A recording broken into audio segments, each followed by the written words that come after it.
گریه کردن زار و زار.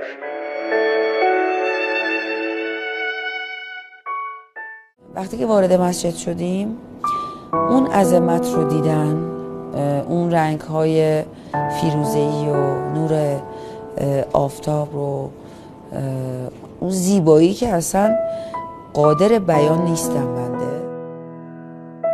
Yo personalmente tenía muchas ganas de venir, no sé por qué, pero de siempre me ha llamado la atención Irán.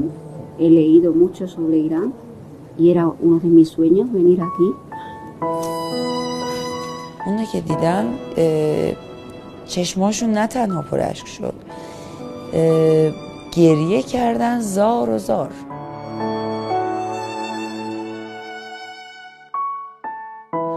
و گفتن که ایران رویای من بود و امروز احساس میکنم که من به این رویا رسیدم.